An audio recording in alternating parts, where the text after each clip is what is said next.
할렐루야. 네. 반갑습니다.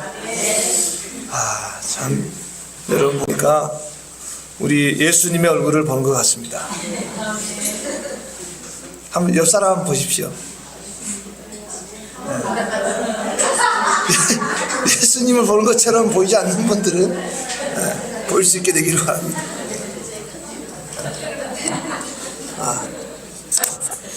자, 우리 먼저 하나님 말씀 한번 보겠습니다. 마태복음 4장 23절입니다. 마태복음 4장 23절.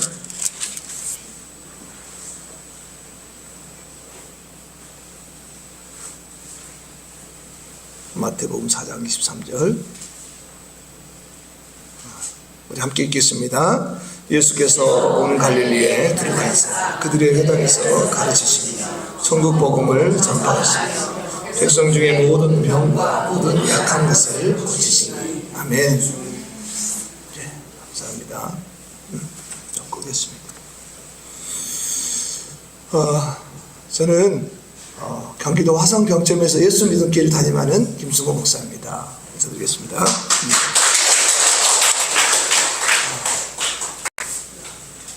여기 올 때마다 두 번째 오는 것 같은데요. 세 번째 왔나? 자꾸 길을 잘못 들어가지고 쉽지가 않습니다. 서울에서 오랫동안 살았는데도 불구하고 서울 길만 이렇게 오면 좀 헷갈립니다. 내비를 켜고 오는데도 이제 잘못 들어서 이제 좀 돌아왔거든요. 아내가 이제 그런 말 합니다. 당신은 얼굴은 도시 사람 같은데 한정등을 보니까 영락없이 촌사람이야. 부인하지는 않겠습니다. 제가 여수 출신이기 때문에 촌에서 올라온 건 맞는데, 얼추 저하고 비슷한 분들이 많은 것 같아요. 그래서 우리 교회를 올 때마다 이런 느낌이 있습니다. 어떤 느낌이냐면 참 포근하다, 따뜻한 느낌을 제가 받는데, 아마 여기 참석하는 여러분들 마음이 따뜻해서 그런 것 같아요. 참 감사하게 생각하고요. 오늘 말씀을 여러분 들으실 때 성령님께서 여러분에게 깨닫는 은혜를 주셔서 이 말씀을 통해서 좀 도전을 받고, 우리 주님이 하셨던 이 지상사역을 나도 좀 감당하겠다, 이런 마음을 가졌으면 좋겠습니다. 예수님이 이 땅에 오셔서 참 많은 일을 하셨죠. 많은 일을 하셨는데 그 일들, 사역들을 세 가지로 압축해 보면 이거예요. 첫째는 가르치는 사역, 그리고 복음을 전파하는 사역, 그리고 치유 사역. 이렇게 세 가지를 주님이 하셨습니다. 크게 세 가지를 나올 수 있는데, 우리는 다 예수님의 제자들이죠. 제자는 마땅히 우리 스승 되신 예수님을 따르는 삶을 살아야 될 사람들입니다. 주님이 제자들을 부르시고 그 제자들에게 당신이 하셨던 사역을 똑같이 위임해 주셨습니다. 위임해 주셨습니다. 그리고 내가 감당했던 사역을 너희도 이루라라고 말씀하시는 겁니다. 우리가 이 땅에 살면서 해야 될 많은 일들이 있겠지만, 궁극적으로 우리가 세상으로부터 부름받은 목적이 뭐냐? 우리 주님이 하셨던 일을 따라가면서 그분이 하신 일을 이루는 삶을 살아야 될 줄 믿습니다. 너무나 중요하기 때문에 저는 이렇게 부흥회를 갈 때마다 이 말씀을 가장 먼저 전합니다. 왜냐하면 평생을 여러분 붙들고 씨름해야 될 주제이기 때문에 그렇습니다. 왜 주님은 말씀을 가르치는 일에 열심을 내셨을까요? 왜 천국의 비밀들을 풀어서 제자들에게 가르치는 일에 헌신하셨을까요? 몇 가지를 살펴보면 이렇습니다. 하나님을 아는 지식이 없으면요, 사람이 망하는 거라는 거예요. 호세아 4장 6절 보면 이런 말씀이 있어요. 내 백성이 지식이 없어 망하는도다. 하나님을 아는 지식. 여기서 지식은요, 인격적으로 하나님과의 관계 안에서 알아가는 실제적인 만남을 통해서 깨달은 지식을 말하는 거예요. 그러니까 머리로 이해했거나 공부해서 한 지식이 아니에요. 하나님을 인격적인 관계 안에서 깨달음을 통해서 알아가는 지식입니다. 여러분, 너무너무 중요한 게, 많은 사람들이 하나님을 안다라고 말을 하지만, 하나님을 아는 그런 삶을 보면, 하나님을 아는데 어떻게 우리가 이렇게 행동할 수 있을까? 하나님을 안다면 어떻게 그런 생각을 품을 수 있을까? 하나님을 안다면 어떻게 그렇게 신앙생활을 할 수 있을까? 우리가 이런 얘기들 많이 하잖아요. 왜 그러냐면 하나님을 아는 것이 여러분 머리에서 머물러 있기 때문입니다. 이 지식이 여러분 마음으로 내려와서 여러분 마음을 감동시키고 감동된 하나님의 말씀이 여러분의 입술을 통해서 고백되어지고 여러분 삶을 통해서 이루어져야 되는데 머리에 머물러 있는 말씀이 되기 때문에요. 삶의 변화가 없는 거예요. 오늘날 교회들이 이렇게 어려움을 겪고 또 성도님들의 신앙생활이 어려움을 겪고 목회자들의 삶이 어려운 것은 사실 하나님을 아는 지식이 턱없이 부족하기 때문에 그렇습니다. 그래서 여러분 하나님의 말씀을요 이해하는 선에서 그치지 말고 인격적인 경험을 통해서 깊이 깨닫는 은혜가 있었으면 좋겠습니다. 우리 성령님은요 그래서 하나님을 계속해서 우리에게 가르쳐 주시는 분이에요. 하나님이 이런 분이다. 사람의 깊은 것도 사람의 영이 가장 잘 알듯이 하나님의 깊은 것도 성령님이 가장 잘 알고 계십니다. 그래서 왜 우리에게 성령님을 보내주셨겠어요? 성령을 통해서 하나님을 인격적으로 만나도록 하기 위해서 우리에게 성령을 보내주셨습니다. 이 시간에도 성령께서 여러분에게 하나님 아는 지식을 주시길 축복합니다. 마음을 열고 그분을 알려고 하는 갈망하는 마음이 있는 분들에게는 그런 은혜를 주실 줄 믿습니다. 왜냐하면 깨닫는 은혜는 겸손한 자에게 임하거든요. 예수님께서 이런 말씀을 하셨어요. 어린아이들을 보면서 어린아이들에게 이 비밀을 알게 하신 것이 감사하다는 거예요. 어린아이들이 왜 하나님께서 어린아이들에게 깨닫는 은혜를 주실까요? 그렇죠. 마음이 순수해서 그래요. 하나님을 향해서 편견 없이 알려고 하는 열린 마음 겸손한 마음을 가졌기 때문에 그 어린아이들에게는 하나님이 보이는 거예요. 그래서 예수님께서는 어린아이들을 가까이 하셨잖아요. 그런데 정작 어른들은 어린아이들을 이렇게 배척했잖아요.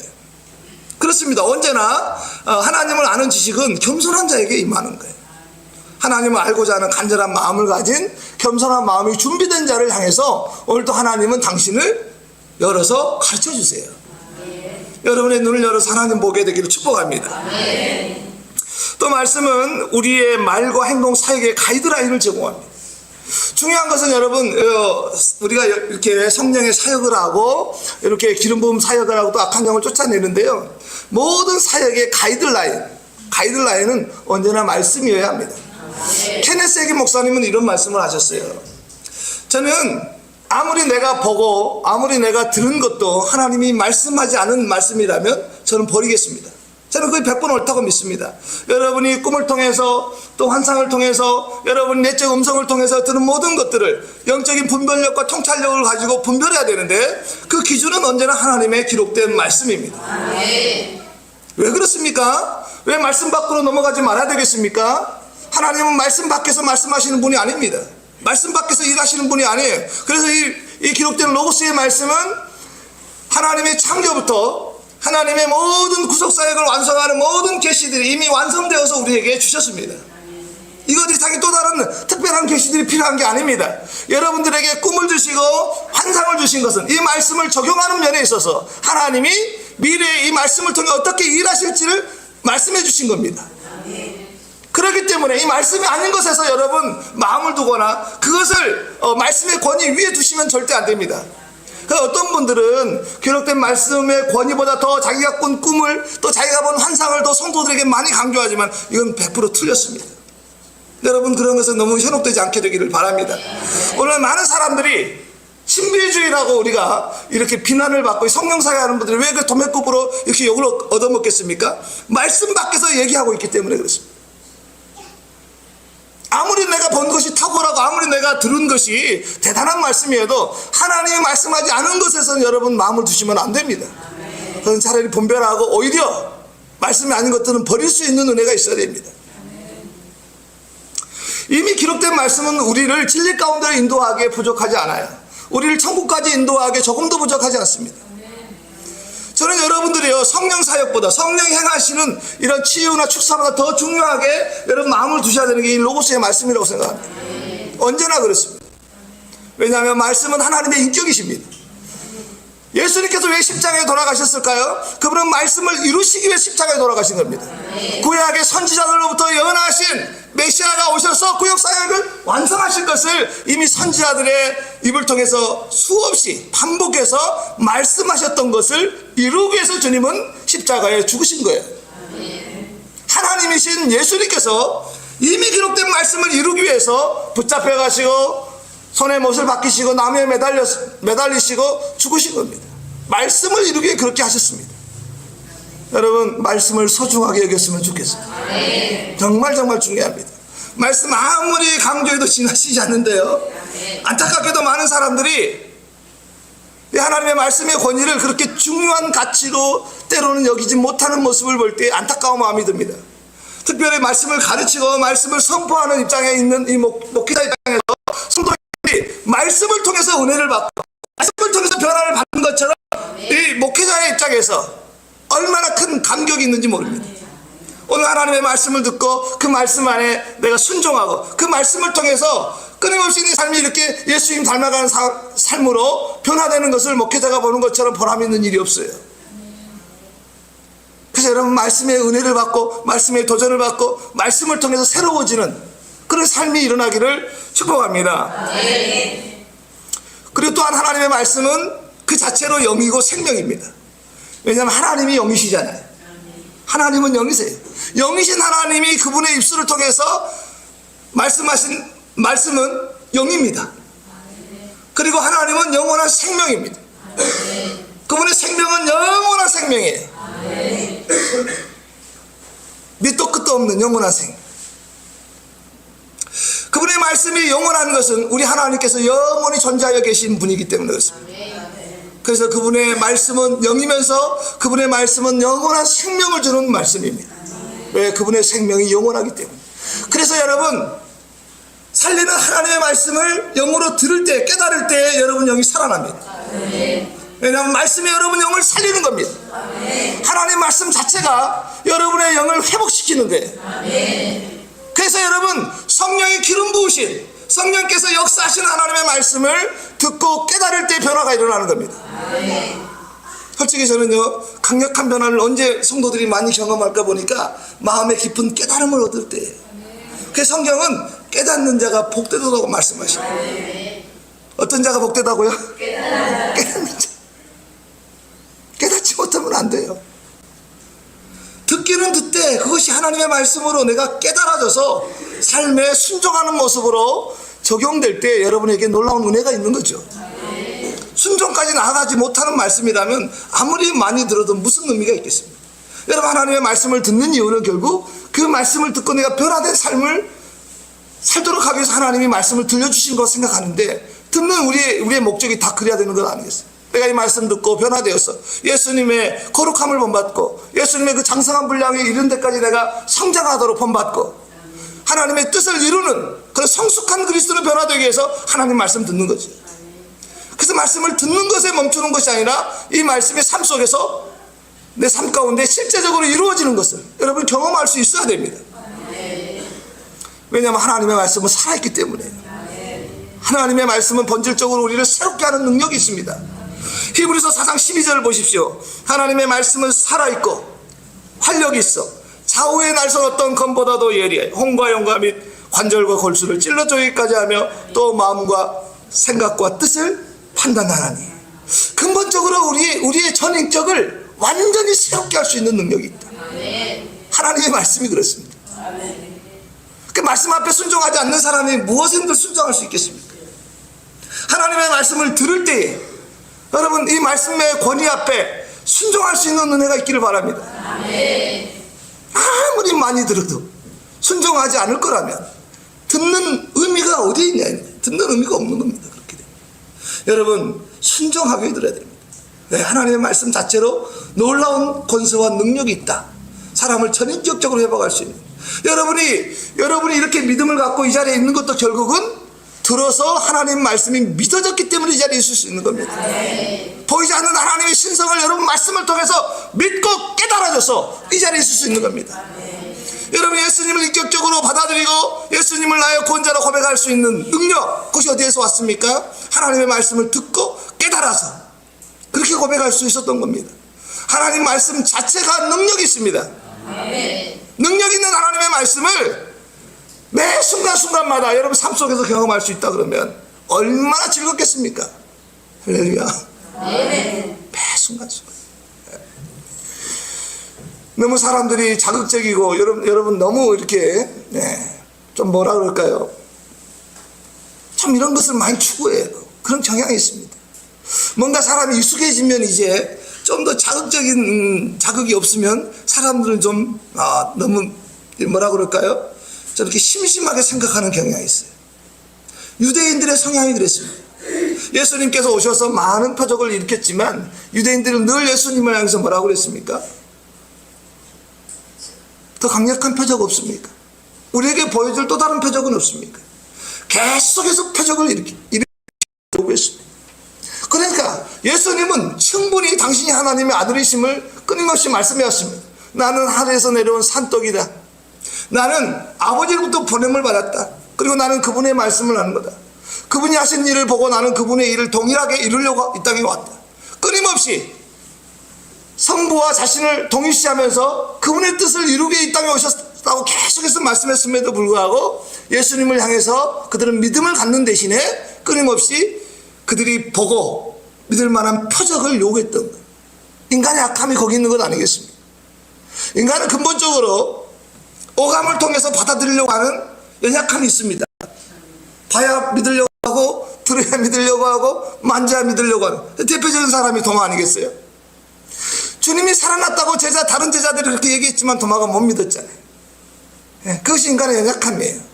우리에게도 그런 모습이 분명히 있을 거예요. 주님을 더 잘 믿고 싶습니다라는 마음의 소원들이 있겠지만 그렇다고 해서 주님에게 표적을 요구하는 이런 어리석은 우를 범하면 안 되겠어요. 왜냐하면 주님은 우리에게 모든 것을 다 이미 이 말씀을 통해서 당신 하나님 되심을 증명하셨고 또한 우리의 구원자 되심을 이미 말씀을 통해서 우리에게 나타내 주셨어요. 그 말씀을 보면 우리가 마음의 문을 열고 그분을 충분히 받아들이고 이해하고 깨닫고 하나님을 경험할 수 있는 은혜들을 이 말씀 안에서 다 우리에게 약속하고 계십니다. 그래서 여러분 말씀을 통해서 하나님을 깊이 만날 수 있는 은혜가 있었으면 좋겠습니다. 어느 목사님이 그러더라고요. 본인이 이 말씀을 읽고 깨닫기 위해서 자신은 3시간씩 기도했다는 거예요. 말씀이 읽기 전에. 하나님, 나는 이 말씀을 읽으면서 우리 주님을 만나기를 원합니다. 하나님을 깨닫기를 원합니다. 그래서 말씀 안에서 하나님 만날 수 있도록 이 시간 내가 말씀을 읽을 때 하나님 내게 찾아와 주시기를 원합니다. 이 말씀이 생생하게 경험되어질 수 있도록 내 영 가운데 깨닫는 은혜를 주시기를 원합니다. 그래서 어느 날은 말씀을 이렇게 읽는데 그 말씀이 살아서 이렇게 글자들이 살아서 이렇게 올라오더라는 겁니다. 예? 이 책에 있는 글자들이 살아서 이렇게 쫙 자기 마음으로 막 들어오는데 정말 놀라운 경험을 했다는 거예요. 많은 사람들이 그런 얘기 하잖아요. 말씀이 실제로 살아서 움직여서 자기 안에 들어오는. 혹시 그런 걸 경험해 보신 분 있나요? 혹시 이 자리에? 네, 아직은 없지만 앞으로 이렇게 되기를 축복합니다. 얼마나 놀랐겠어요. 말씀이 살아서 움직이는 걸 환상이 열려서 보니까 정말 말씀 자체가 하나님의 인격이라는 걸 자기는 영안으로 이렇게 열어서 보니까 얼마나 놀랐겠어요. 그만큼 말씀은 실제적이라는 거예요. 네, 하나님이 실제로 살아 역사하시는 분이기 때문에 그렇습니다. 여러분 말씀은 우리를 그리스도의 창성한 분량이 충만한 데까지 이르게 하는 비밀을 가지고 있습니다. 자, 에베소서 4장 13절을 보시죠. 우리가 다 하나님의 아들을 믿는 것과 아는 일이 하나가 되어 온전한 사람을 이루어 그리스도의 창성한 분량이 충만한 데까지 이르느니. 왜 이렇게 우리가 그리스도의 창성한 분량이 충만한 데까지 성숙해야 될까요? 왜 그렇죠? 그 비밀이 그 다음 절에 있어요. 우리는 이제부터 어린아이가 되지 아니하여 사람의 속임수와 간사한 유혹에 빠져 온갖 교훈의 풍조에 밀려 요동하지 않게 하려 합니다. 여러분 오늘날에 꼭 필요한 말씀 아니겠어요? 얼마나 미성숙한 성도님들이 교회 안에 많습니까? 작은 일에도 넘어질 뿐만 아니라 작은 미혹에도 넘어져서 믿음이 무너지고 교회를 떠나고 또 이단에 빠지고 이런 사람들이 너무너무 많이 있습니다. 제가 교회를 이제 병점으로 수원에서 병점으로 옮겼는데 그 건물에는 같은 건물 4층에 신천지 본부가 있었습니다. 이 신천지 사람들 여러분 정말 악질입니다. 악질. 저희는 교회잖아요. 그리고 교회 담임 목사잖아요. 저에게도 와서 전도합니다.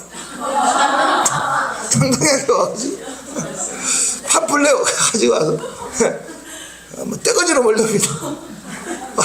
목사님, 우리 말씀 강연이 있는데 이 말씀 뭐라고 그러던데 그쪽에서 이거 와서 한번 들어보면 아마 목사님도 놀라운 일이 일어날 거래요. 자기들 말씀을 들어보래요. 그래서 관심 없다 그랬죠. 제가 이미 저는 충분히 하나님 말씀을 먹고 있다. 당신네들 말씀 듣고 싶지 않다. 그랬더니 거기 저를 설득하러 오신 분 중에 한 분이 과거에 성결교 목사님이셨어요. 과거에. 네. 아주 연세가 다시 이제 성결교 목사님 출신이 그분이 내가 성결교 목사인데 이 말씀을 듣고 내가 너무 마음의 이 답답함이 풀어졌다. 너무 시원해졌다. 이렇게 얘기를 하는 거예요. 난 답답함이 없어요. 목사님, 저는 말씀을 그릴 때 답답함이 없어요. 괜찮아요. 아마 그분은 성령님을 통해 계시적 말씀을 공급받지 못했던 것 같아요. 육적으로 하나님 말씀을 보니까 무슨 이해가 되겠어요. 바리새인과 서기관들이 하나님 말씀 볼 때 똑같은 상황인 거죠. 성령께서 풀어주시지 않는데 어떻게 하나님 말씀을 보면서 믿음이 자라겠어요. 성숙해지겠어요. 그러니까 말씀을 읽어도 재미가 없고 말씀을 읽으면 읽을수록 답답함만 느껴지겠지.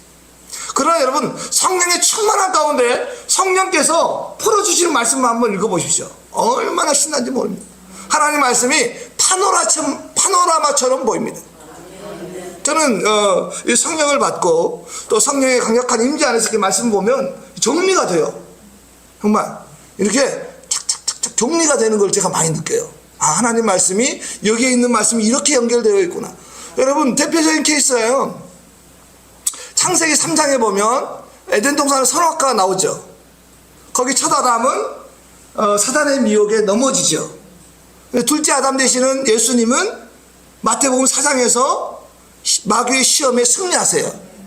그게 정확하게 연결이 되어 있어요. 한번 여러분 읽어보십시오. 첫 아담은 어떻게 실패했는가? 둘째 아담은 어떻게 승리하셨는가?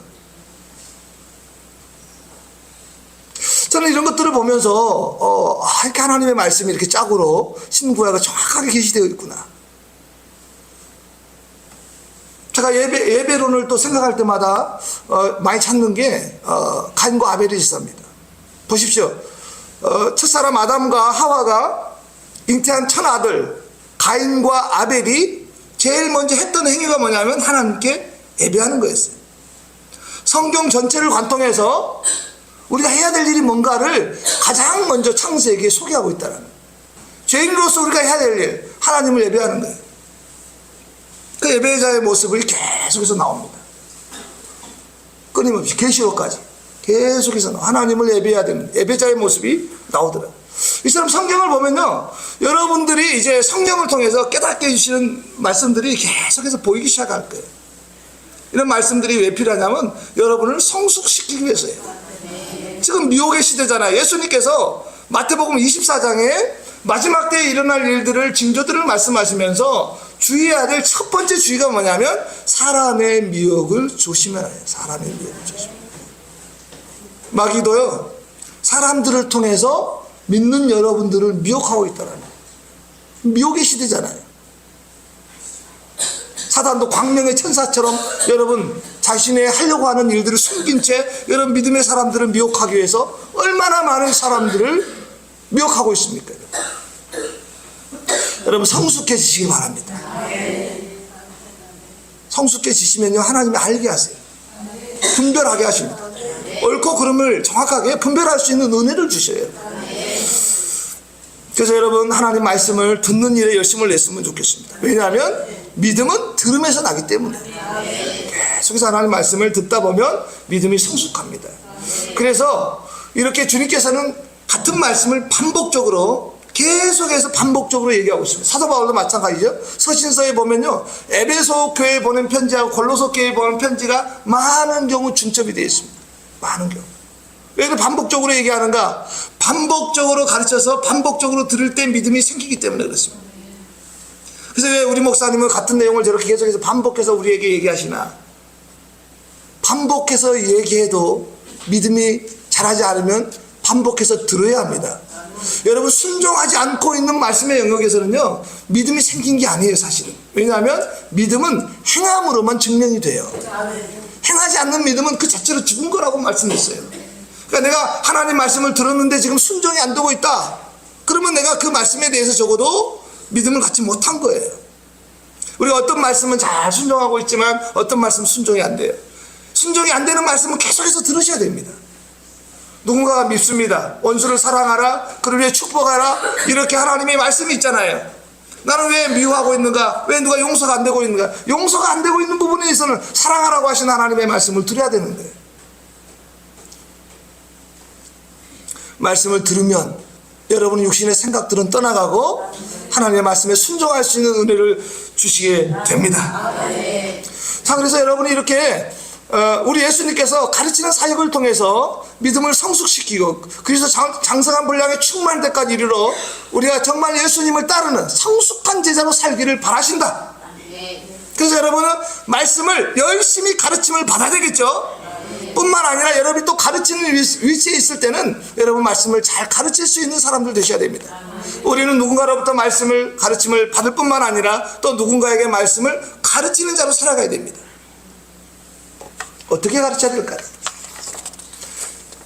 때를 얻든지 못 얻든지 항상입니다. 아멘이십니까? 그러니까 말씀을 항상 가르치도록 여러분 안에 말씀이 충만했으면 좋겠어요. 여러분 내면에 있는 것이 나온다고 그랬어요. 사람이 무엇을 쌓았든 그 쌓은 것에서 나오는데 사람이 선한 것을 쌓으면 그 쌓은 손에서 선한 것이 나와요. 악을 쌓으면 그 악한 것이 나오게 되어 있습니다. 여러분이 하나님 말씀으로 여러분 내면 안을 충만하게 쌓아두면 무엇이 나오겠어요? 말씀이 나오는 거예요. 언제나 누군가에게 권면해 줄 말씀, 언제나 누군가에게 위로해 줄 말씀, 언제나 누군가에게 돌이키도록 권유하는 말씀, 이런 말씀들이 여러분 안에 충만하게 있으면 여러분 그 사람의 삶 가운데 지금 필요한 말씀들을 끄집어내서 그 사람을 권면하고 위로하고 돌이킬 수 있도록 도울 수 있다 이 말이죠. 말씀이 없어 보세요. 여러분의 생각을 말할 수밖에 없잖아요. 여러분 생각을 말하는 것은 권위가 별로 없습니다. 그러나 하나님의 말씀을 가지고 여러분 말해줄 때 권위가 있는 거예요. 하나님의 말씀 그 자체가 능력이 있기 때문에. 하나님의 말씀은 권위 있게 듣지 않습니까? 그래서 예언적으로도 말씀을 풀어줄 때도 마찬가지예요. 하나님께서 말씀을 통해서 여러분 이렇게 어떤 사람에게 이렇게 예언적으로 주시는 말씀은 그걸 하나님의 말씀으로 받아들이기 때문에 굉장히 권위 있게 들을 수 있습니다. 중요한 건 하나님의 말씀의 권위를 통해서 사람은 변화되게 돼 있어요. 언제나 권위자 앞에 복종하게 돼 있잖아요. 마찬가지입니다. 하나님의 말씀의 권위를 가지고 가르칠 때 그 사람에게 변화를 기대할 수 있는 거예요. 그래서 예수님의 말씀과 바리새인과 서기관들의 말씀에는 근본적인 차이점이 있었어요. 바리새인들도 하나님의 말씀을 풀어서 가르쳤고 예수님도 하나님의 말씀을 풀어서 가르쳤습니다. 그런데 사람들이 그것을 받아들이는 입장에 있어서는 그 권위의 차이를 느낄 수 있었습니다. 예수님의 말씀을 듣고 사람들이 뭐라고 얘기합니까? 권위 있는 새 교훈이로다. 권위가 있다. 그 말씀 앞에 복종할 수밖에 없는 권위를 느낀 겁니다. 그러니까 가르치는 여러분들이 성령의 충만함 가운데 말씀을 증거해야 됩니다. 충만함 가운데. 왜? 말씀을 통해 일하시는 성령님이에요. 내가 일하는 게 아니에요. 내가 무슨 능력이 있어요? 내가 무슨 힘이 있어요? 성령님이 말씀을 통해 일하실 수 있도록 여러분이 성령의 충만함을 통해서 하나님의 말씀을 권위 있게 선포하며 증거할 때 듣는 사람들이 그 말씀 앞에 복종하게 돼 있다. 반응하게 돼 있다. 할렐루야. 그래서 어떤 사람의 말씀에는 사람들이 많은 반응을 하잖아요. 회개가 일어나고 결단을 하게 되고 뭔가 저렇게 살아야겠다라는 강력한 내면의 음성으로 듣잖아요. 바로 그런 차이예요. 얼마나 그 사람이 성령께 충만하게 의지되어 있는가, 얼마나 그 하나님 말씀의 권위 앞에 순종하며 살아가는가에 따라서 말씀을 증거하는 사람의 그 말씀이 듣는 사람으로 하여금 권위 있게 듣느냐 그렇지 않느냐가 결정이 되는 겁니다. 그런 면에서 참 저의 부족함을 느껴요. 저도 늘 말씀을 가르쳐야 되는 게 제게 부담인 이유는 말씀대로 살지 못하는 연약함이 저기도 분명히 있거든요. 이런 말씀은 너무 부담스럽구나. 부담스럽고. 그러니까 말씀을 가르치는 입장에서는 그 말씀을 살아내려고 몸부림쳐야 되는 사실은. 살아내려고 몸부림치지 않은 말씀, 그것은 힘이 없다. 힘이. 내가 경험하지 않은 말씀, 내가 순종하지 않은 말씀은 힘이 없어요. 왜냐하면 내가 경험하지 못했기 때문에. 확신 있게 내가 증거할 수가 없는 거예요. 담대하게 할 수가 없는 거예요. 내가 그 말씀을 돌파해보고 그 말씀에 순종해보고 그 말씀을 이뤄냈으면 내가 확신 있게 할 수 있잖아요. 내가 해냈으니까. 그걸 순종해냈으니까. 요구할 수 있잖아요. 내가 못하면 다른 사람에게도 그걸 하라고 강력하게 촉구할 수가 없는 거예요. 그러니까 말씀을 전하는 여러분들은 전하기 이전에 내가 그 말씀 앞에 먼저 순종하는 자의 삶을 살아내야 됩니다. 그래야 변화를 기대할 수가 있다. 찔리긴 하겠지만 꼭 드려야 될 말씀이죠. 왜냐하면 주님이 이렇게 말씀했어요. 내가 너희에게 분부한 모든 것을 가르쳐라. 이렇게만 말하지 않았다고요. 가르쳐 지키게 하라. 이게 중요한 거예요. 지키게 하라. 지키게 하려고 보니까 모델이 필요한 거예요. 내가 제자가 안 되면 누구에게 가르쳐 지키도록 요구할 수 있겠습니까? 너나 잘하세요. 그러잖아요. 그러니까 우리 아내가 자주 제게 하는 말이에요. 너나 잘하세요. 그게 먹기 잘했어요. 아, 이게 참, 이게.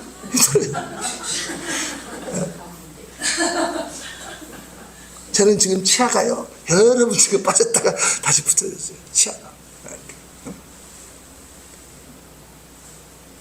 우리 아내가 하도 많이 털어가지고.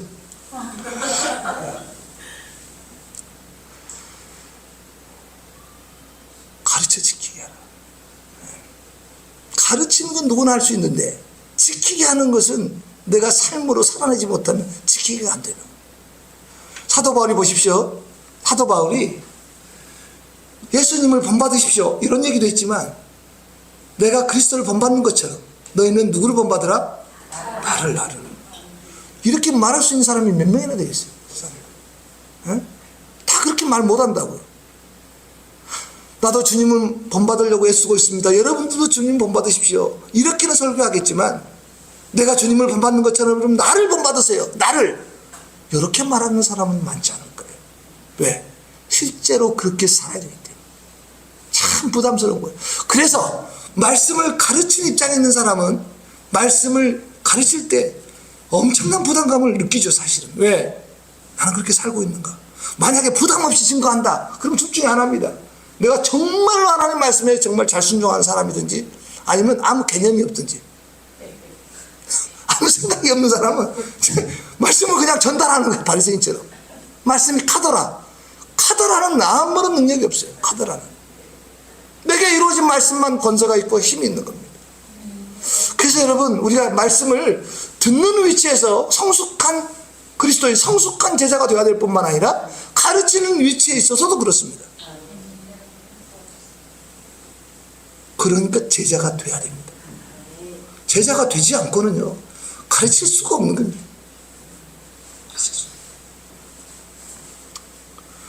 그 치우침이 없이 모든 하나님의 말씀을 다 가르쳐야 됩니다. 치우침이 없이. 아멘이시죠? 분부한 모든 것이라고 했습니다. 모든 것. 어떤 사람은 말씀을요 자기가 좋아하는 것만 가르칩니다. 그렇지 않습니다. 내게 부담스러운 거, 내가 피하고 싶은 거 이런 것도 가르쳐야 됩니다. 자기는 물질 설교 전혀 안 한대. 잘못된 겁니다. 물질 설교 많이 해야 됩니다. 네. 이 보물 있는 곳에 뭐가 있다? 마음이 있다. 물질이 보물인데 그럼 물질은 하나님과 거의 동급으로 취급되는 또 다른 영역에서 신입니다. 신. 우상이라고요. 그리스도와 벨리알이 어떻게 조화될 수 있는가? 물질을 사랑하는 것 자체가 우상 숭배라고요.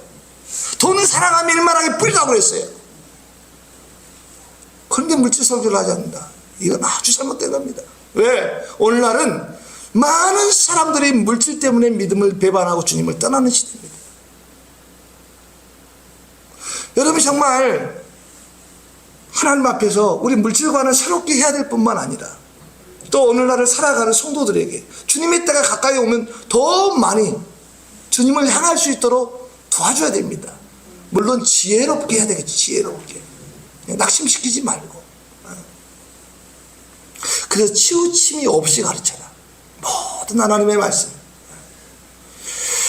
그리고 이제 두 번째는 전파하는 사역이에요. 천국 복음을 전하는 사역. 왜 전파해야 되죠? 왜 복음을 전해야 되겠습니까? 그것이 구원을 주신 하나님의 능력이기 때문에 그렇습니다. 로마서 1장 16절을 보면 내가 복음을 부끄러워하지 아니하노니 이 복음은 모든 믿는 자에게 구원을 주신 하나님의 능력이다. 아멘이시죠? 아멘. 복음이 모든 믿는 자입니다. 한 사람 열애 없이 모든 믿는 자에게 구원을 주신 하나님의 능력, 이 위대한 복음, 여러분 복음을 알고 계십니까? 길거리 가다 보면 가끔 그런 사람 있잖아요. 도를 아십니까? 맞아요. 하나님께 가는 도를 아십니까? 그게 복음이라고요. 아멘이십니까? 아멘. 하나님께 가는 도, 그 길을 아냐 말이지. 그것이 바로 복음이에요. 아멘. 복음은 예수님이죠. 예수님이 내가 하나님께 가는 길이다 그랬어요. 그러니까 여러분 복음을 안다는 건 예수님을 안다는 거예요. 아멘이시죠? 네. 예수를 통과하지 않고 어떻게 하나님 앞에 갈 자가 있습니까? 여러분 사도행전에 보십시오. 다른 이로서는 구원을 받을 천하 인간에게 다른 이름을 주신 일이 없어요. 오직 예수님만 구원을 주신 유일한 길입니다. 예수님만 유일한 길이에요. 그러니까 기독교가 늘 세상 가운데는 왜 이렇게 독단적이냐, 독선적이냐, 너희만 그렇게 잘났냐 이런 소리 듣지만 그렇습니다. 예수님밖에 길이 없는데 다른 길을 주장하는 거 이건 이단인 거예요. 이건 그리스도교가 아니에요. 예수교가 아니라고요. 네, 다른 복음이라고요. 바울이 그랬잖아요. 갈라디아 교회를 향해서 다른 복음을 전하면 천사라도 저주를 받으라. 그렇죠. 다른 복음은 있을 수가 없는 거예요. 예수님만이 유일한 복음입니다. 그러니까 하나님이 오직 예수님을 통해서만 구원을 주기로 작정하셨어. 그 마지막 때 예수님을 우리에게 보내주신 모든 사람은 예수를 통해서만 자신에게 올 수 있는 길을 열으셨습니다. 그러니까 우리가 복음을 경험할 때 감격해하고 복음의 주체 되신 예수님 떠올리기만 해도 우리가 눈물이 나고 감사가 회복되고 불러도 지치지 않는 새 힘이 나고 할렐루야. 예수님 찬양할 때마다 기쁘지 않나요? 복음의 감격을 경험해 본 사람은 질리지 않습니다. 어떻게 예수님을 생각하면서 지겹다는 소리를 할 수 있겠습니까? 아우 지겨워 또 예수야. 그런 사람이 있다면 예수님을 알지 못하는 사람, 예수님이 자기에게 어떤 분인지를 깨닫지 못하는 사람, 경험하지 못한 사람, 정말 예수님을 통해서 구원의 은혜를 깊이 깨달은 사람은 절대로 그렇게 말할 수 없습니다. 저는 그래서 교회 이름도 예수 믿음 교회라고 했습니다. 교회 이름. 뭐 세상에 예수 믿음 교회가 또 있는지는 모르겠는데 어느 분이 그런 말을 합니다. 너무너무 좋은 이름입니다. 예수 믿음. 제가 얼마나 예수님을 믿고 싶었으면 예수 믿음 교회라고 했겠어요. 사실 믿음이 선물이긴 한데 또 여러분의 의지적인 결단도 많이 필요한 부분이 있습니다. 저는요 정말 큰 믿음, 귀한 믿음을 갖고 싶은 사람이에요. 저는. 왜냐 오랫동안 사실은 제가 예수님을 그렇게 만나기를 원했어요. 주님, 나도 주님을 만나고 싶습니다. 하나님 살아계시다고 그 많은 사람들이 예수님 만났다고 그렇게 간증하는데 정작 왜 내게는 오시지 않습니까? 29살 때까지예요. 29살 때까지 나는 예수님을 인격적으로 만나지 못했어. 그러니까 그때까지 복음을 경험하지 못한 거예요. 내가 초등학교 2학년 때부터 신앙생활하기 시작했는데 29살 때까지 복음을 경험하지 못한 거예요. 그러니 얼마나 인생의 방황이 깊었겠어요. 어느 날은 그런 대학교 4학년 때 너무너무 마음이 공고했습니다. 그래서 새벽에 교회를 갔어요. 가까운 교회 가서 기도를 막 하는데 하나님 제발 살아계시면 나에게 나타나 주세요. 나 좀 만나 주세요. 둘이 같이 기도를 하는데 옆에 있는 저보다 한 살 어린 친구가 갑자기 입이 이렇게 막 말리면서 뭐 이상한 소리 막 하기 시작하는데 가만 들어보니까 이상한 말이 막 나와. 방언이 나온 거야. 그러면서 기도가 끝나고 얼굴이 막 해같이 빛나는 거야. 너무 좋아가지고 형 내가 방언을 받은 것 같아. 그럼 내가 축하해 줘야 되잖아요. 그래. 말은 축하해 줘야 되는데 마음은 너무 힘든 거예요. 하나님 어찌 이럴 수 있습니까? 정작 내가 하나님을 간절히 만나기 원하는 사람은 안 돼. 왜 이 친구는 이렇게 만나주고 저는 외면하십니까? 가인의 기분을 그때 제가 느꼈어요. 여러분의 예배가 지금 실시간으로 하나님께 연락되고 있는데 만일 여러분이 영안이 열려서 사람은 지금 이렇게 예배가 연락되고 있는 것이 보이는데 나에게서는 이렇게 향연처럼 올라가는 것이 안 보인다. 만약 이렇게 되면 어떻게 되겠습니까? 기분이 나쁜 정도가 아니죠, 이것은. 네? 아마 굉장히 여러분 난리가 날 거예요, 진짜. 마음에서. 네? 하나님 어찌 나를 이래 할 수 있습니까? 네? 하나님 나를 버리셨습니까? 정말 하나님 저에게 왜 이렇게 하십니까? 아마 하나님 향해서 굉장히 힘들었을 거예요, 여러분 마음이. 그런 경우에 좀 안 보이게 하는 것도 감사한 거죠, 사실은. 감사한 일인데, 아무튼 저는 그때요, 이렇게 복음을 경험하고 난 이후에 어떻게 되었느냐, 지금 이 자리에 있게 된 겁니다. 할렐루야. 제가 복음을 그때 경험하지 못했으면요, 계속해서 지금 탕자처럼 지내고 있을지 몰라요. 인생의 방황은 복음을 경험하면 종료됩니다. 누군가 방황하는 영혼이 있으면 예수님 만나도록 도와주셔야 됩니다. 만날 수 있도록 도와주셔야 됩니다. 왜? 여러분이 그 길을 먼저 가본 자들이기 때문에, 여러분이 그 길을 먼저 접어들었기 때문에, 그들에게 복음을 증거할 책무를 여러분에게 맡겨주셨습니다. 그런 부담감 없이 살아가는 사람들은요, 사랑의 빛을 안 갖고 있는 거야.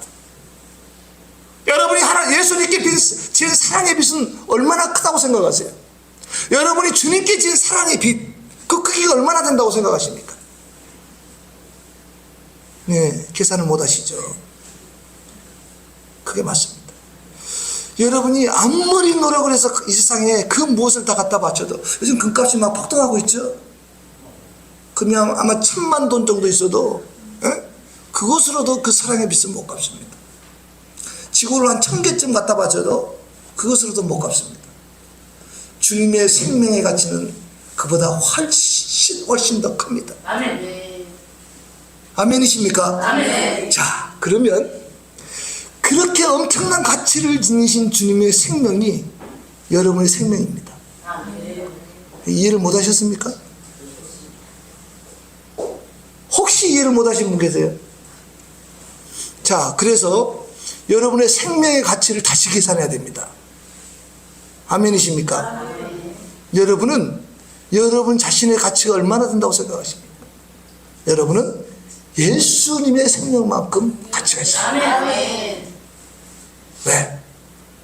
여러분에게 생명 주려고 예수님이 대신, 여러분 생명 대신해서 십자가에 죽으셨기 때문에. 대신.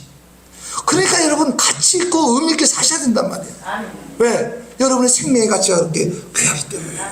예? 그렇게 귀한 생명의 가치를 무가치하게 인생을 살 수는 없는 거 아니겠어요?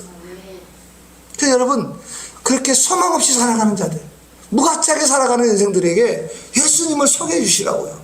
그러면 그 생명의 가치를 알고 자기의 남은 삶을 의미 있게 살려고 애쓰지 않겠어요, 여러분? 세상의 허무에 어떤 사람이 그러더라고요.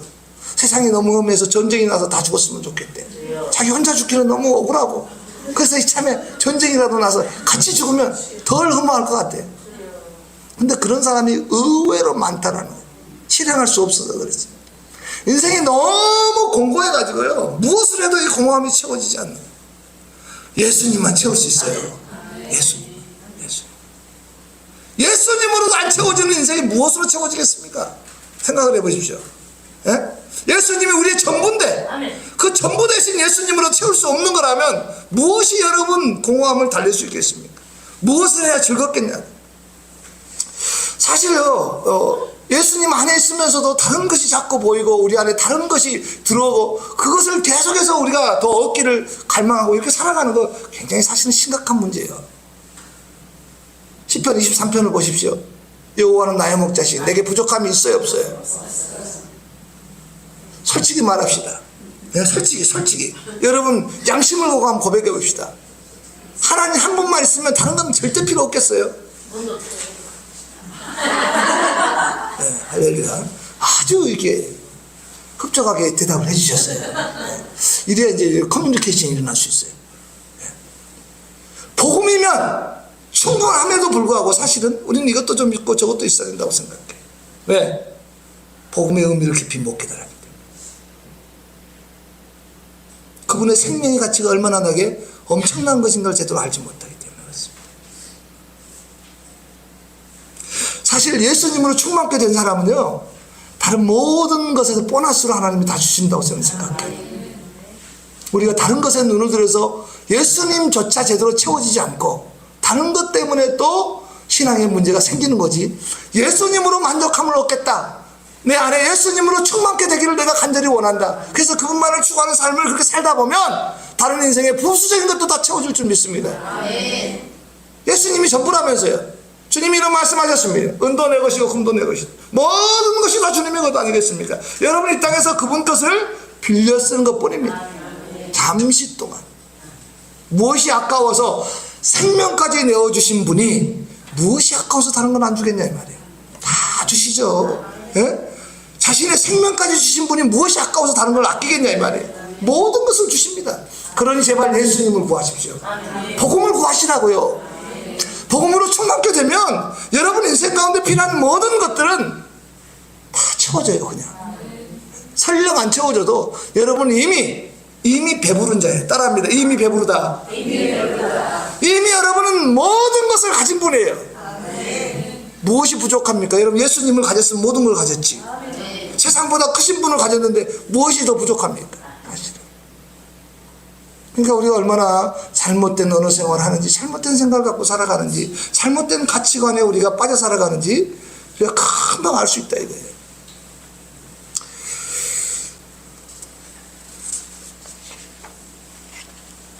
그래서 복음을 여러분이 충만하게 경험하고, 그죠? 이미 경험하신 분에게도 또 부탁을 드리겠습니다. 이전자에게도 복음을 충만하게 경험하게 되길 축복합니다. 그러니까 기도할 때 다른 걸 구하지 마시고 이 시간 예수님 내게 충만하게 임하시옵소서. 나는 예수님을 더 깊이 알기를 원합니다. 나는 예수님으로도 충만케 되기를 원합니다. 이런 마음을 가지고 예수님을 좀 구했으면 좋겠습니다. 그래서 예수님을 충만하게 경험해야만 여러분 예수님을 나눠줄 수 있어요. 내게 없는데 무엇을 줍니까? 있는 것을 줄 수 있습니다. 아멘이시죠? 그래서 준 자와 받은 자만 아는 거예요. 여러분에게 있는 것을 나눠줄 수 있어요. 없는데 무엇을 줄 수 있냐고. 예수가 없는데 뭘 주겠어요? 예수에 대해서는 얘기할 수 있어요. 그러나 예수를 주는 건 여러분에게 예수의 생명이 있어야 줄 수 있어요. 예수의 생명이 있어요. 그래서 어떤 사람하고 얘기하면 내 여기 살아나는 걸 경험합니다. 왜 그럽니까? 그 안에서 생명의 기운이 말을 통해서, 언어를 통해서 그 사람에게 생명을 지금 공급하고 있기 때문에. 여러분 말은 호흡이에요. 여러분이 하고 있는 그 말은 호흡이라고. 여러분 몰라요? 말이 다 호흡이에요. 숨이라고. 숨. 예? 그래서 여러분 안에 생명의 기운이 말로 나올 때 그 말을 듣는 사람의 영혼이 살아난다는 여러분 안에 그런 생명이 있기 때문에요. 어떤 사람은 저 사람하고 있으면 내 영이 자꾸 눌려 죽을 것 같아. 너무 힘들어. 머리도 아프고 막 이렇게 돼. 이것은 내 안에 사망의 기운이 많아서 그런 거예요. 그러니까 여러분이 생명의 기운인 복음으로 충만케 되어서 그 복음을 나눠줄 수 있는 사람이 됐습니다. 그럼 나도 살고 상대도 살리고 우리 교회도 살고 너희 교회도 살고 얼마나 좋아요. 그래서 복음이 있어야 복음을 줄 수 있어요. 그래서 여러분 이 복음을 전하기 위해서는 이는 힘으로 능으로 되는 게 아닙니다. 왜? 생명을 살리는 일이에요. 마귀 앞자리 아래에서 건지는 일이에요. 복음이 그런 능력이 있단 말이에요. 그러니까 이 복음을 여러분의 지혜와 지식으로 해서는 안 돼. 반드시 성령의 능력으로 해야 돼. 사도행전 1장 8절을 보십시오. 뭐라고 되어 있나? 성령이 너에게 임하면 권능을 받고 예수의 증인 된다고 하지 않습니까? 복음의 증인 된다고 하지 않습니까? 복음의 증인으로 살았던 제자들의 모습을 보십시오. 성령을 받기 전과 후가 정확하게 구분이 됩니다. 성령 충만함을 받고 복음의 증인 되는 겁니다. 왜?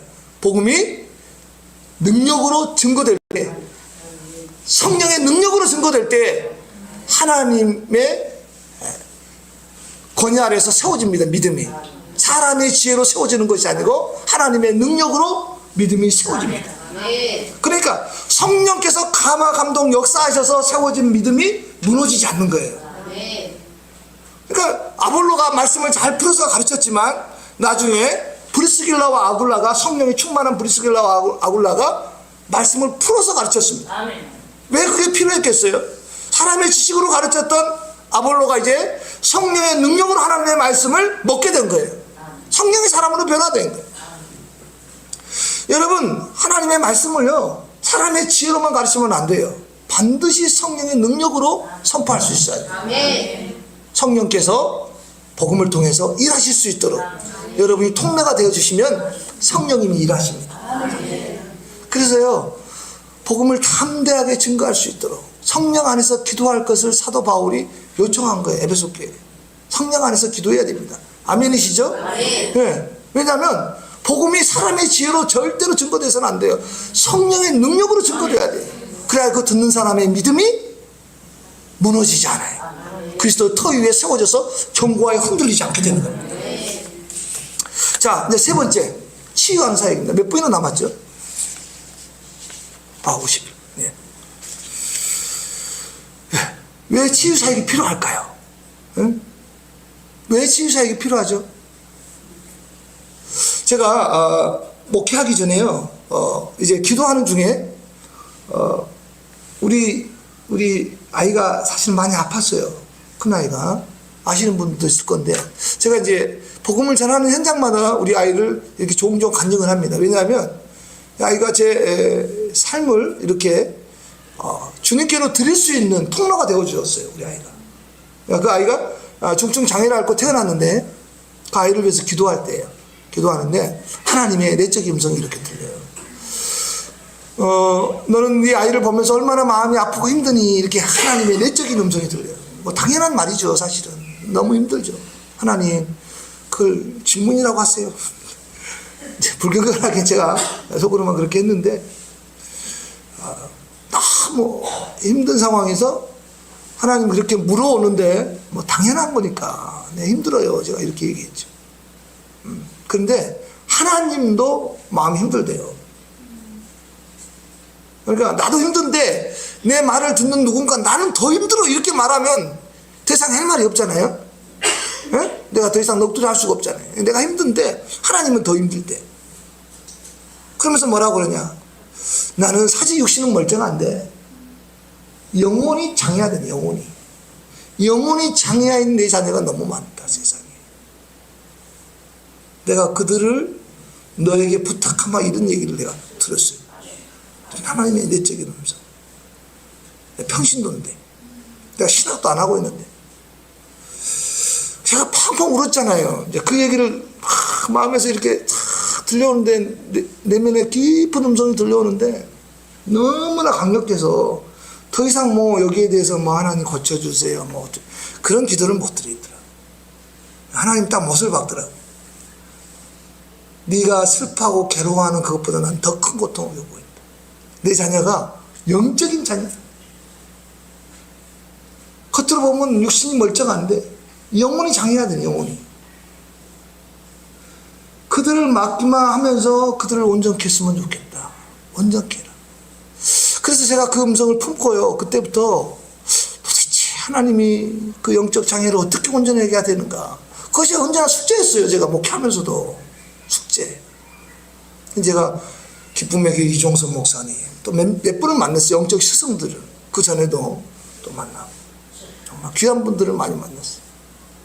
감사하게도 정말 귀한 분들. 그렇게 해서 제가 이제 이 사역으로 뛰어들게 되었는데, 지금 제가 보니까 너에게 맡기만 하니까 내가 온전하지 않은 거야.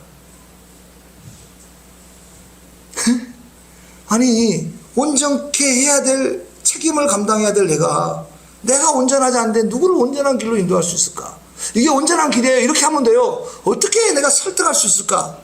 이걸 생각하니까 너무 캄캄한 거예요, 제가. 그렇지. 내가 지금 어그러진 하나님의 형상을 어떻게 회복해야 되는가?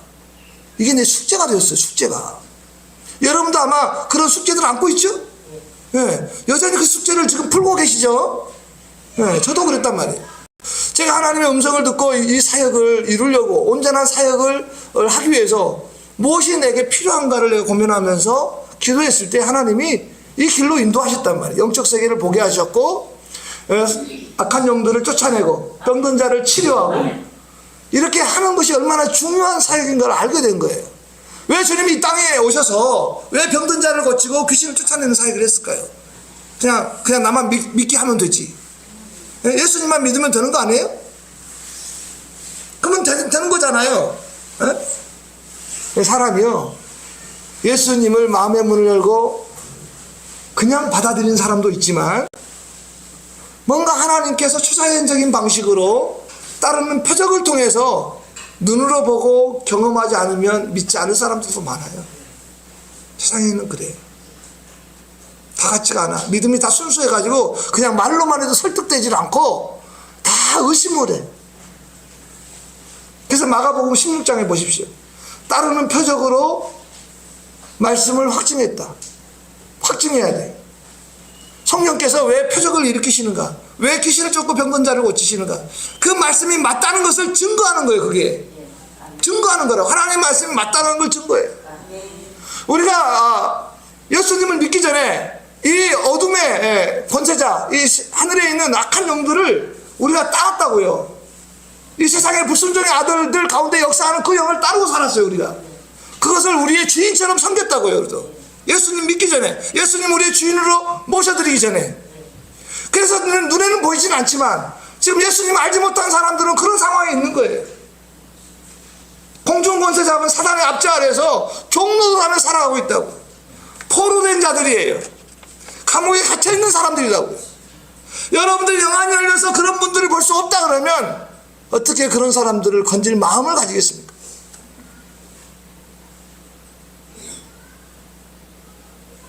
여러분 볼 수 있어야 됩니다. 여러분이 그들이 겪는 고통이 느껴져야 됩니다. 느껴져야 돼. 그런 게 없으면요, 그렇게 하고 싶은 마음이 안 들 거 아니에요. 예수님과 같은 극렬한 마음, 그 영혼을 바라볼 때 느끼시는 주님의 고통, 이런 것들이 여러분 안에 있어야만 그렇게 해주고 싶은 거예요. 아, 저 영혼을 내가 도와서 풀어주고 싶다, 자유케 해주고 싶다, 온전케 해주고 싶다, 치료해주고 싶다. 치료는 물론 주님이 하시죠. 성령님이 하시는 거예요. 내가 할 수 있는 건 아니에요. 그러나 여러분이 그런 마음이 없으면 여러분을 통해 일하지 않는단 말이에요. 내가 그런 간절한 소원이 있어야 나를 통해서 일하고 싶어 하시지, 성령님이. 내가 그런 마음이 없어, 내가 그런 긍휼함이 없어, 내가 그런 사랑이 없어요. 어떻게 하나님이 나를 통해서 일하시겠습니까? 이 사역이 필요해요. 필요합니다. 왜냐하면 하나님의 나라는 이 땅에서부터 시작되기 때문입니다. 하나님의 나라는 이 땅에서부터 시작됩니다. 아멘이시죠? 아멘. 하나님의 뜻이 하늘에서 이루어진 것처럼 이 땅에서 이루어지기를 우리 주님이 기도하셨어요. 그리고 그렇게 기도할 것을 제자들에게 말씀하셨어요. 그건 무엇을 말씀하느냐? 주님의 통치가 이 땅에서부터 시작되었어요. 아멘이시죠? 아멘. 여러분 안에서 이미 그분의 영이 와서 통치하고 계신단 말이에요. 통치하면서 시작되는 거예요, 하나님 나라. 문제는 그분의 완전한 통치가 이루어져야 됩니다. 완전한 통치를 위해서 이미 여러분에게 주권을 행사하고 있는 어둠의 세력들을 쫓아내는 거예요. 잘못 섬겼던 옛 주인을 쫓아내는 거예요. 일을 해야 돼요. 그래서 완전히 주님께 굴복해야 된단 말이에요. 네? 그분이 온전히 다스릴 때 여러분은 그분의 나라의 풍성함을 누리게 되는 거예요. 왜 못 누리는가? 왜 예수님 믿으면서 여전히 나는 온갖 종류의 어려움과 고통 가운데 살아가는가? 바로 그래서 그렇습니다. 내 안에 예수님이 와 계시지만 예수님의 온전한 통치 아래 있지 않고 악한 영들의 통치를 받고 있기 때문에 눈에 보이지 않지만 그렇습니다. 여러분이 죄를 지을 때, 하나님의 뜻을 거역할 때, 원수가 좋아하는 일들을 하고 있을 때 다 그런 의미예요. 그러니까 내게 하나님이 말씀하신 대로 축복이 아닌 저주가 뒤따르는 거죠. 안타까운 일이지만 그렇습니다. 그래서 여러분이 이 땅에서부터 하나님의 부요함을 누릴 수 있게 되기를 축복해요. 이를 위해서 이 사역을 해야 된다는 거예요. 그래서 하나님의 온전한 통치가 이루어질 수 있도록 병든 자를 고치고 귀신 들린 자를 자유케 해주고 마음이 눌린 자를, 상한 자를 치료해 줄 수 있는 그런 영의 사람들 되시길 바랍니다. 그런 능력의 사람들 되시기 바랍니다. 그런데요, 가장 중요한 건요, 여러분의 능력 이전에 그분의 마음이에요. 그분의 마음. 마태복음 7장 21절을 보십시오. 내가 주의 이름으로 귀신을 쫓아내고 주의 이름으로 병든 자를 고쳤습니다. 주님 앞에 그날에 그렇게 보고를 했는데 주님이 그걸 듣고 뭐라고 하냐. 불법을 행한 자는 내게서 떠나가라. 나는 왜 불법이라고 얘기할까? 물론 주님의 영광을 가로챘기 때문이겠지. 주님의 이름을 들어서 병든 자를 고치고 귀신을 쫓아냈겠지만 그 영광을 주님께 올리지 않고 내가 가르쳤다. 물론 그것이 첫 번째 원인일 수 있지만 또 다른 한편의 원인은 주님의 마음을 행하지 않았다. 여러분, 어느 순간 기능적으로 행하고 있는 사역을 보게 될 겁니다. 내가 그냥 내게 있는 은사와 능력을 활용해서 그냥 하는 거예요. 내 지금 마음의 상태를 점검하지도 않았지. 얼마든지 그럴 수 있어요. 습관처럼 사역을 할 수 있어요. 저는 절대 그렇게 되지 않게 되길 축복합니다. 절대로. 여러분이 사역을 좀 못해도 괜찮아요. 그건 여러분 책임이 아니에요. 그러나 여러분의 마음과 태도는 여러분 책임이에요. 아멘이십니까? 아멘. 여러분의 능력이 좀 부족할 수 있어요. 그건 문제되지 않아요. 그러나 여러분의 잘못된 태도에 대해서는 문제를 삼아요. 하나님. 분명히 왜 너는 그런 마음으로 하지 않느냐, 왜 내 마음과 중심을 행하지 않느냐, 그것을 여러분에게 분명히 물을 겁니다. 그래서 여러분 언제나 주님의 마음으로 해야 됩니다. 왜 그러냐? 이유가 있습니다. 갈릴리 호수를 거닐면서 부활하신 주님이 제자들을 만났습니다. 그리고 베드로를 따라 불렀습니다.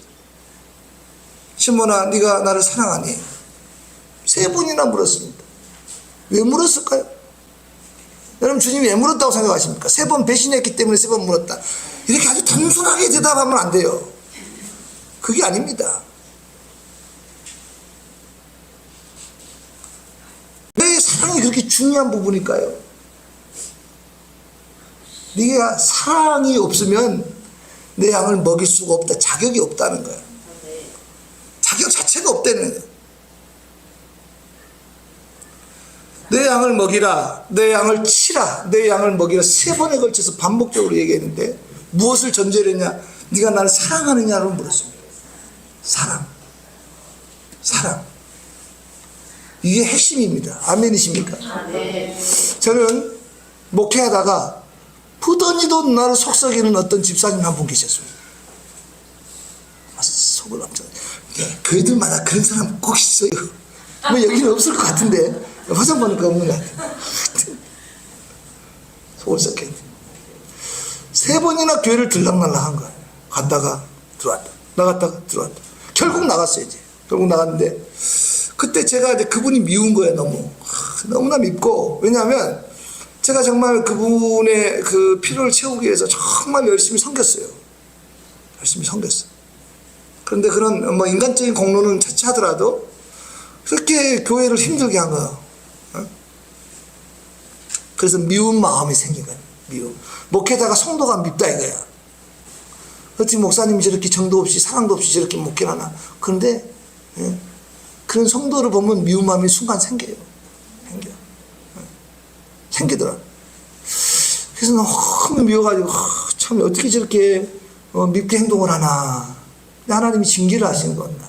갑자기 두통이 오면서 이렇게 얼굴이 이렇게 마비가 온 거예요. 저기. 마비가 오면서 입이 돌아가고 눈꺼풀이 감기질 않는 거예요. 오른쪽이. 부어나서. 그러면서 이제 거울을 보니까 내 얼굴이 너무 보기 싫은 거예요. 얼굴이 이렇게 멋있는 얼굴이 이렇게 된 거예요. 그래서 내 모습을 보니까 너무 안 된 거야. 내가 어찌 내가 이리 되었노. 설교를 하는데 눈꺼풀이 안 감기고 입에서 침이 흘리는 거야. 침. 주일날 설교를 하는데 침이 막 질질 이렇게 흘리는 거야. 내가 얼굴을 못 들고 설교를 한 거야. 이렇게 얼굴을 못 들고. 왜냐하면 막 침은 나오지 눈꺼풀은 안 감기지. 그러니까 내 모습 한번 상상해 보세요. 얼마나 힘들었을지. 그래서 기도하는데 하나님이 그러는 거야. 뭐라고 얘기하냐면 너가 성도를 미워해서 내가 징계한 거다. 분명히 들었어요. 제가. 미워해서 내가 징계한 거다. 혹시 미워해서 징계를 받은 분 있어요? 이렇게 음성을 들어본 적 있어요? 전 분명히 들었거든요. 그때. 미워해서. 그러니 회개를 했겠어요? 안 했겠어요? 주님 한 번만 살려주세요. 회개 있어요. 회개 열심히 하고 2주 만에 치유가 됐는데 이렇게 빨리 돌아오는 게 쉽지가 않아요. 2주 만에 완전히 돌아왔어요. 정말. 그래서 제가 느꼈죠. 하나님 2번 다시 미워하지 않겠습니다. 그래서 그 이후로는요, 미움이 생기려고 할 때마다 금방 이 미움을 보냈어요. 마음에서. 그래서 미워하는 사람이 없어요. 네. 근데 섭섭한 건 있더라고. 섭섭. 미움은 없애는데 섭섭이 있어. 그것도 없어져야 되는데. 인간이 그래요. 연약해서 그런데 여러분 절대 미워하시면 안 돼. 왜냐하면 하나님이 사랑하는 사람이잖아요. 우리가 미워하는 그 사람을 우리 하나님 정말 사랑하는 사람. 그러니까 우리가 하나님의 시선을 보지 않는 거 하나님이 슬퍼하신단 말이에요. 그러니까 사역자들은 특별히 영혼을 볼 때 그런 사랑의 마음이 많이 필요해요. 사랑이 부족한 사람은 계속해서 하나님의 사랑을 더 많이 구할 뿐만 아니라 그 사랑을 경험해야 합니다. 경험. 그러니까 하나님 사랑합니다라고 고백하며 기도해 보세요. 그리고 하나님의 사랑을 깨닫기를 원합니다라고 간구해 보세요. 그러면 깨닫는 은혜를 주실 거예요, 여러분. 분명히. 저는 이런 식으로 징계를 통해서 깨달았잖아요. 하나님의 사랑이 얼마나 중요한가. 주님이 이 마음을 가지고 양들을 맡긴다고요. 그래도 양들을 먹이는 것이 쉽지 않아. 그런 사랑을 가지고 있어도 나를 사랑해. 네, 사랑합니다. 이 사랑하는 예수님을 향한 사랑의 마음을 가지고 양들을 맡아도 쉽지가 않은데 그런 마음이 없이 그 양들을 맡는 건 불법이라 해요. 불법. 그러니까 양들이 뭐냐면 자기의 사익을 위한 도구로 쓰잖아요. 양들을. 그래서 사건 목자가 거기서 나오는 거예요. 양들이 어려움을 당할 때 양들을 피해 도망가요. 사건 목자들은. 양들을 돌보지 않아. 나도 사건 목자 비슷하더라. 내 인생을 살아온 과거들을 보니까. 자신 있게 나는 양들을 위해 생명을 바치는 참목자입니다라고 말할 사람이 얼마나 있겠습니까? 많은. 여러분 주님의 사랑이 여러분 가운데 강력하게 부어져야 됩니다. 아멘. 그게 없으면 치유사역이든 목양사역이든 무엇이든 불법을 행하는 자들하는 소리를 듣게 될 거예요. 이게 우리가 들어야 될 경고의 메시지예요. 사실은요. 여러분 사역도 중요하지만 마음과 태도가 훨씬 중요합니다. 아멘이죠? 네, 사역은 조금 못 이뤄도 돼. 그러나 마음의 중심만큼 바르게 돼 있어요. 아멘. 그래서 여러분이 오늘 이 저녁에 주님이 하셨던 이 3가지 사역을 마음에 품으십시오. 나도 가르치는 일에 열심을 냈거든. 나도 본을 보이면서 가르치겠다. 내가 성령의 능력과 권위로 복음을 증거하는 자의 삶을 살겠다. 내가 마귀의 압제 아래 눌려있는 자, 또 고통 가운데 있는 자, 병든 자, 눌린 자를 내가 치료하고 자유케 해주는 사역을 이뤄내겠다. 주님의 마음으로. 이렇게 하셔서 여러분 다 예수님의 제자죠. 아멘. 제자가 아닌 사람들 한번 손 한번 들어봐요. 난 제자 아니에요. 다 제자네요. 다 제자. 그러니까 여러분들은 주님이 하셨던 일을 똑같이 이루셔야 됩니다. 그것이 여러분들을 향하신 주님의 뜻입니다.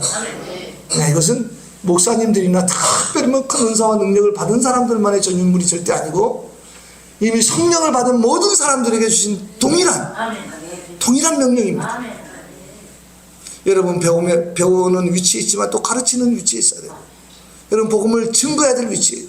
여러분 또 자유케 해주는 이 치유 사역을 통해서 하나님께 영광을 돌리는 복된 삶을 사시길 바랍니다.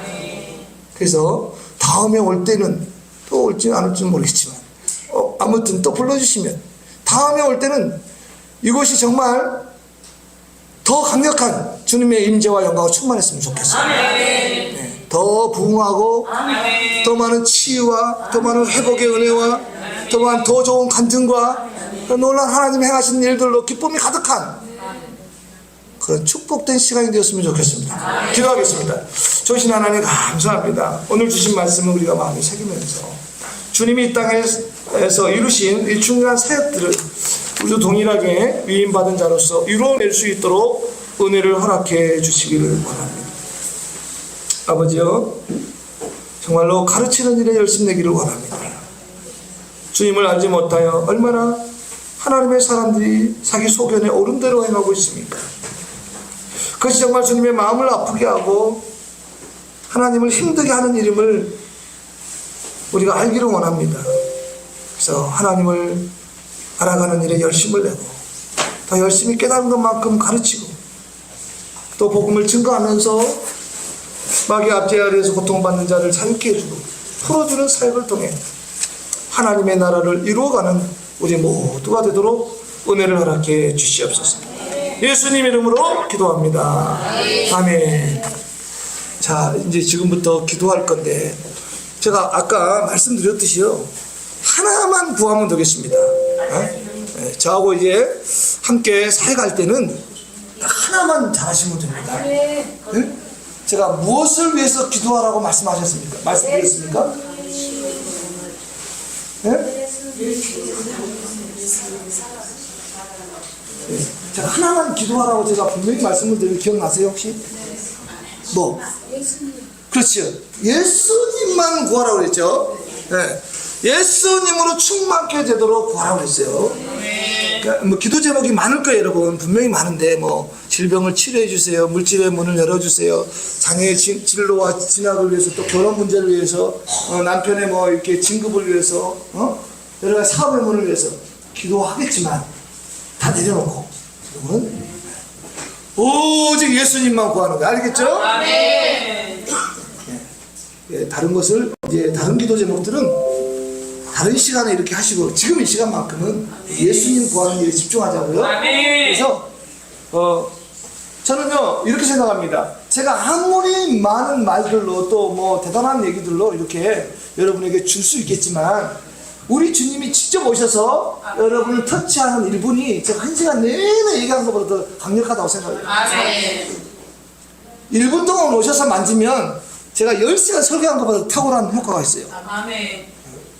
아멘이시죠? 아멘. 그러니까 하나님의 영이 여러분이 이 시간 터치해 주셔야 돼요. 아멘. 네. 여러분의 눌린 마음을 자유케 해주고 아멘. 생각을 풀어주시고 아멘. 잘못된 걸 교정시켜 주시고 아멘. 네?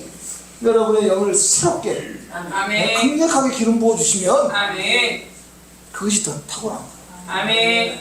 말이 필요가 없어요. 말이 실제가 되는 걸 경험해야 돼요. 아멘이시죠? 아멘. 네. 그래서 이 시간 주여 3번 하고 외치고 기도합니다. 주여!